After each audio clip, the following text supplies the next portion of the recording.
Assalamualaikum warahmatullahi wabarakatuh. Kami di sini dari kelompok 1 akan mempresentasikan hasil kerja kelompok kami mengenai kedudukan buku teks dalam pembelajaran, kriteria dan sosok buku teks, serta komponen buku teks. Sebelum melanjutkan ke video pemaparan materi, di sini saya akan memperkenalkan anggota kelompok 1. Yang pertama ada Heni Triana Nurulita NIM 03, ada Muhammad Ervani NIM 09, ada Anissa Nur Aprilianti NIM 011 sebagai moderator, ada Winda Catur Anjani NIM 017, dan ada Samsiatul Arifah NIM 019.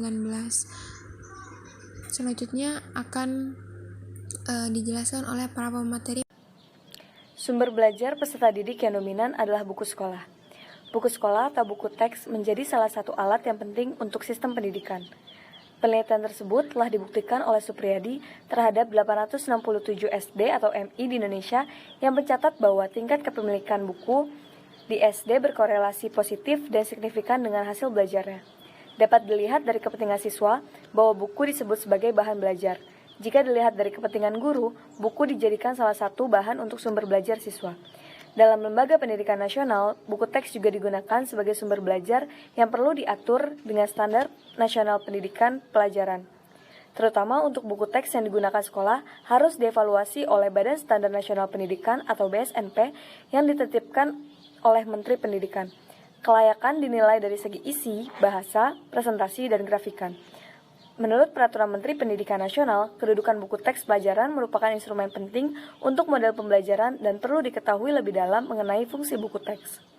Sumber belajar yang berisi bahan-bahan yang diperlukan untuk mencapai tujuan pembelajaran yang disyaratkan oleh kurikulum. Buku teks tidak hanya mendukung guru dalam proses pembelajaran, tetapi juga merupakan sumber pengetahuan bagi siswa. Jika mengingat bahwa kegiatan belajar tidak lepas dari kegiatan membaca dan menulis. Buku teks memegang peranan penting sebagai sumber informasi, pengetahuan yang dapat direferensikan atau dimuat ulang sesuai dengan kebutuhan. Dengan mempelajari buku teks, dapat mewarisi pengetahuan secara terus-menerus dan berulang-ulang. Dan Anda dapat menghafal pengetahuan yang diinginkan dalam waktu yang lama. Baik, selanjutnya saya akan menjelaskan mengenai kriteria buku teks. Sebelum saya memasuki penjelasan tentang kriteria buku teks, saya akan menjelaskan terlebih dahulu apa itu kriteria. Jadi, kriteria menurut KBBI diartikan sebagai ukuran yang menjadi dasar penilaian atau penetapan sesuatu, sehingga dapat dikatakan bahwa kriteria adalah sebuah aspek tertentu yang menjadi ukuran atau tolak ukur untuk menentukan layak atau kurang layak, baik atau kurang baik dari suatu hal. Sehingga ketika kita terapkan dalam buku teks, kriteria buku teks diartikan sebagai dasar atau tolak ukur untuk menentukan kualitas dari buku teks tersebut, sehingga buku teks tersebut dinyatakan layak atau baik untuk diterapkan dalam sebuah pembelajaran seperti itu. Kemudian untuk kriteria buku teks saya klasifikasikan menjadi dua. Yang pertama secara umum dan yang kedua secara khusus. Pertama, untuk secara umum,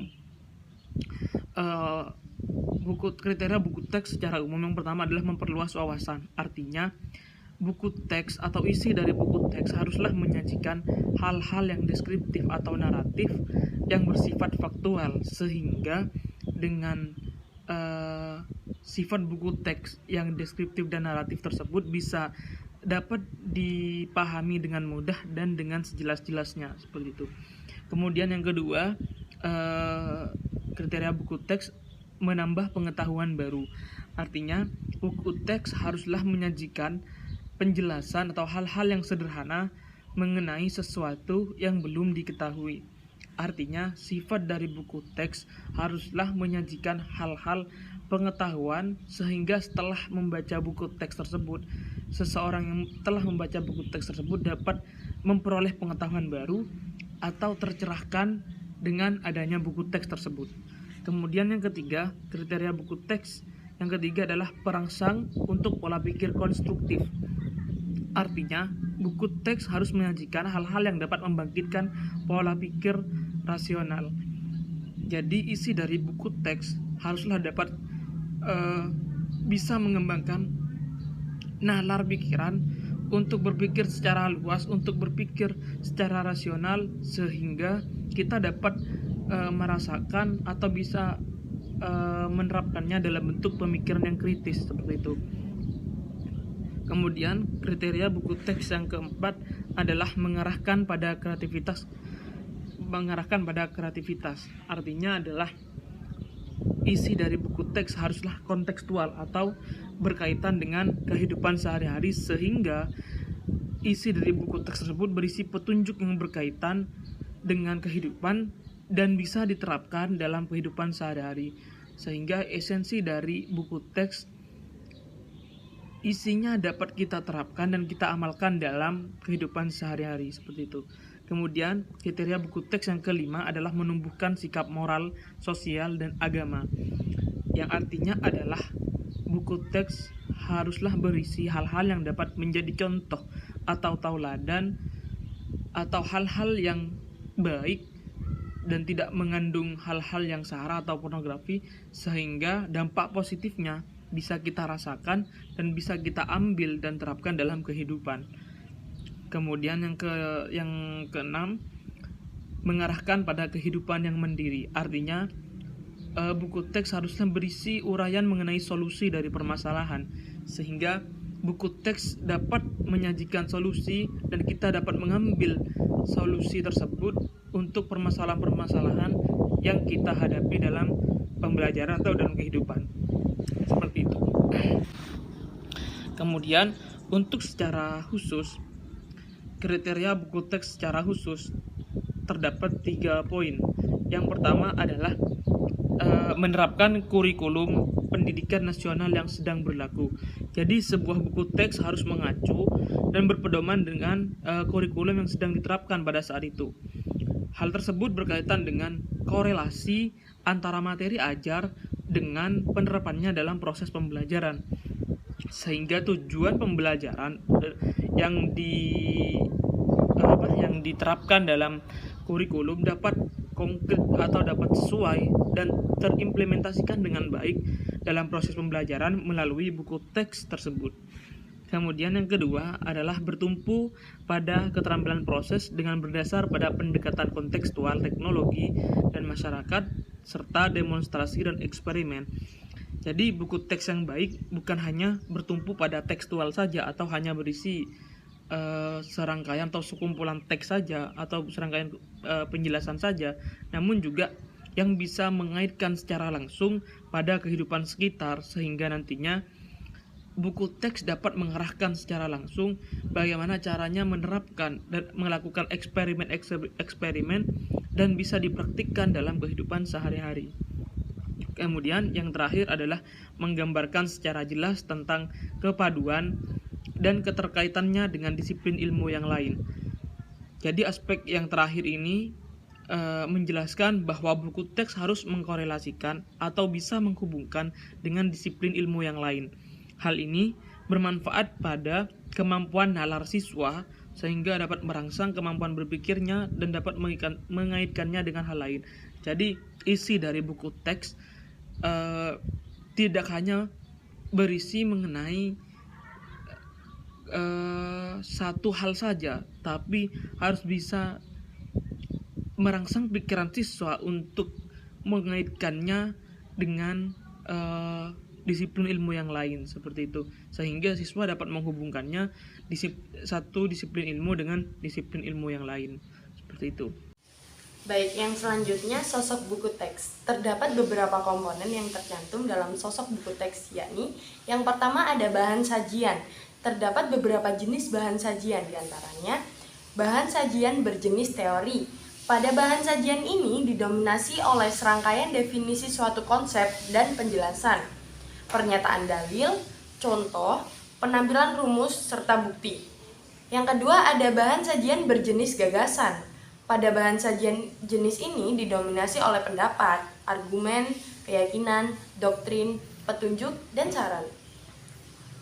Yang ketiga ada bahan sajian berjenis informasi. Pada bahan sajian ini berisi tentang uraian serangkaian peristiwa, penggambaran fenomena, penampilan kasus, atau persoalan dalam kehidupan.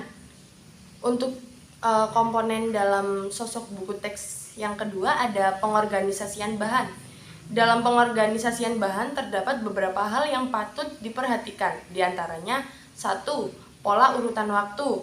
Dalam pola urutan waktu hanya terdapat dua konsep, yakni urutan waktu maju dan urutan waktu mundur. Yang nomor 2 ada pola urutan ruang. Dalam pola urutan ruang terdapat 3 model yang perlu diketahui, yakni model berlawanan, model penjelajahan, dan model menyebar.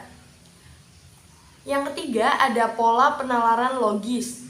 Dalam pola ini terdapat 3 hal yang harus diperhatikan, yakni yang pertama ada rincian dari umum ke khusus, yang kedua klasifikasi dikotomis, yang ketiga klasifikasi paralel. Lalu yang keempat pola kausal. 2 hal yang perlu diperhatikan yakni sebab ke akibat dan akibat ke sebab. Komponen yang selanjutnya penyajian bahan. Dalam penyajian bahan terdapat 3 model, yakni yang pertama ada deduktif. Penyajian bahan ini kalimat utamanya terdapat pada awal paragraf dan dilanjutkan dengan kalimat penjelas. Yang kedua ada induktif. Pada penyajian bahan ini kalimat utamanya terdapat pada akhir paragraf dan diawali dengan kalimat penjelas. Yang ketiga ada campuran. Penyajian bahan ini kalimatnya dapat dikatakan bebas, bisa di awal atau di akhir. Yang selanjutnya bahasa yang digunakan. Terdapat 4 komponen yang tercantum dalam bahasa yang digunakan, antara lain yang pertama ada struktur bahasa. Dalam struktur bahasa juga perlu disesuaikan dengan kemampuan bahasa siswa, sasaran yang beragam, serta struktur kalimat dan kata. Yang selanjutnya istilah. Istilah atau perumpamaan mendukung konsep secara akurat, serta konsistensi atau keajikan suatu kalimat. Yang ketiga ada gaya penulisan. Yang ada di gaya penulisan ini luwes atau ahli dalam menulis, bahasa alami, to the point atau langsung, tidak perlu bertele-tele, tepat langsung pada sasaran, sesuai dengan kemampuan bahasa dan daya pikir siswa. Yang terakhir ada penyajian bahasa. Siswa diposisikan sebagai orang kedua. Yang pertama adalah guru atau pendidik. Terima kasih. Baiklah, selanjutnya ada komponen dalam buku teks. Nah, biasanya dalam pembuatan sebuah buku teks yang memiliki kualitas yang cukup bagus untuk digunakan dalam proses pembelajaran, dalam proses pembuatan buku teks tersebut akan menggunakan 3 komponen agar buku teks tersebut lebih sempurna dan dapat digunakan dalam proses pembelajaran. Nah, adapun 3 komponen tersebut, yang pertama ada komponen dasar. Nah, yang mana dalam komponen dasar ini akan berisi bagian-bagian yang akan dijadikan alat rujukan sebagai penilai bagi suatu buku teks itu bagus ataupun layak untuk diterbitkan dan juga digunakan dalam proses pembelajaran. Adapun beberapa bagian dalam buku teks tersebut, yaitu yang pertama ada isi atau materi. Nah, biasanya dalam isi atau materi ini bisa dilihat dari kesesuaian dengan kurikulum yang ada ataupun kurikulum yang digunakan, dan juga bisa dilihat dari hubungan materi dengan tujuan pembelajaran dan juga pendidikan, dan juga kesesuaian dengan perkembangan kognitif yang dialami oleh peserta didik ataupun siswa. Kemudian yang kedua ada penyajiannya. Nah, dalam penyajiannya ini bisa dilihat dan juga dinilai dengan cara dicantumkannya atau tidak tujuan pembelajaran yang akan dilakukan oleh pendidik, dan juga ketertarikan dan juga kemudahan untuk peserta didik memahami materi dari buku teks tersebut. Selain itu juga bisa atau tidaknya membangkitkan keaktifan peserta didik. Dan juga yang ketiga ada bahasa ataupun keterbacaan.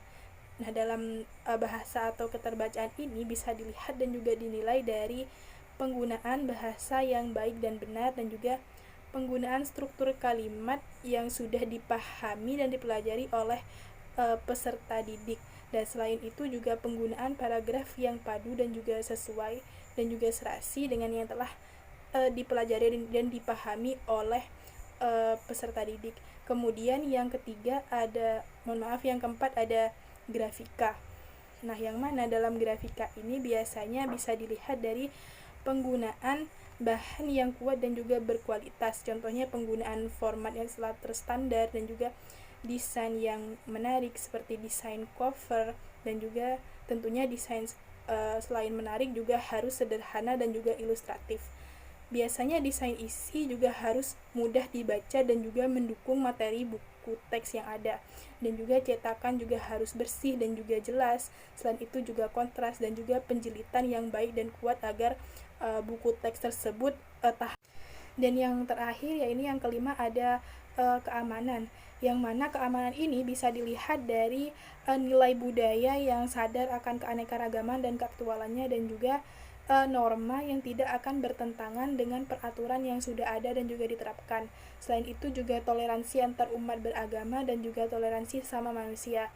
Dan yang komponen kedua, yaitu komponen pelengkap, yang mana dalam komponen pelengkap ini merupakan bagian yang akan melengkapi sebuah buku teks agar menjadi lebih lengkap lagi dibandingkan sebelumnya.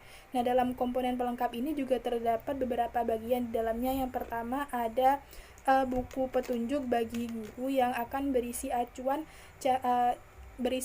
tata cara bagaimana para guru ataupun pendidik akan menjalankan tugasnya ketika mereka akan menjelaskan ataupun memaparkan materi kepada siswa ataupun peserta didik. Dan yang kedua ada bahan rekaman seperti kaset, CD, dan juga rekaman yang bisa digunakan untuk bahan menyimak seperti pidato, ceramah, khutbah, dan lain sebagainya. Dan yang ketiga ada buku kerja siswa yang berisi tugas dan juga latihan soal bagi siswa ataupun peserta didik yang biasanya akan dilakukan oleh siswa ataupun peserta didik di saat luar jam kelas ataupun di saat di luar sekolah. Dan yang terakhir ada buku sumber. Biasanya buku sumber ini digunakan untuk memperluas pemahaman dan pengertian materi yang tertulis di dalam buku teks tersebut. Dan yang ketiga ada komponen penyempurna. Nah, dalam komponen penyempurna ini akan berisi bagian-bagian yang akan menyempurnakan hal-hal terkecil dalam sebuah buku teks agar menjadi lebih sempurna lagi dibandingkan sebelumnya. Nah, dalam komponen penyempurna ini juga terdapat beberapa bagian di dalamnya, yaitu yang pertama ada warna. Dalam warna ini biasanya bisa dilihat dari penggunaan dari warna cover buku teks dan juga warna-warna yang digunakan dalam gambar dan juga foto-foto yang berada dalam buku teks tersebut. Dan juga yang kedua ada glosarium. Nah, glosarium ini merupakan kamus kosakata yang ditulis untuk membantu para peserta didik mencari makna dari suatu kata yang mereka tidak ketahui atau tidak mereka pahami. Biasanya glosarium ini akan berada di akhir buku teks.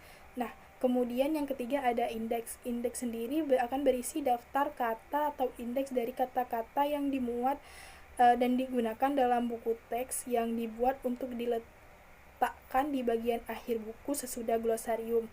Nah, sedangkan untuk ukuran font sendiri biasanya juga diperhatikan antara 12 sampai 12 Times New Roman, dan juga biasanya harus sebanding dengan jenis font lainnya, berarti harus mengikuti font sesuai dengan tulisannya dari awal. Dan juga judul biasanya tidak harus ukuran 12 ataupun sampai 14 Times New Roman, harus menyesuaikan dengan kebutuhan. Terima kasih kepada pemateri yang telah menjelaskan materi mengenai kedudukan buku teks dalam pembelajaran, kriteria dan sosok buku teks, serta komponen buku teks. Melihat dari pemaparan materi yang teman-teman sudah jelaskan, dapat saya simpulkan bahwa buku teks merupakan buku pelajaran yang ditujukan untuk peserta didik pada jenjang tertentu yang memuat materi dan disusun secara sistematis oleh pakar di bidangnya, dan penyesuaiannya mengikuti standar pendidikan nasional untuk maksud dan tujuan instruksional yang dilengkapi dengan sarana pembelajaran yang mudah dipahami untuk memakai sehingga menunjang sebuah pembelajaran. Sehingga hal-hal yang berkaitan dengan kedudukan buku teks dalam pembelajaran, kriteria dan sosok buku teks serta komponen buku teks menjadi hal yang penting untuk dibahas. Cukup sekian dari kelompok 1. Mohon maaf apabila ada kata-kata yang kurang berkenan atau kurang sopan. Wabillahi taufiq wal hidayah. Wassalamualaikum warahmatullahi wabarakatuh.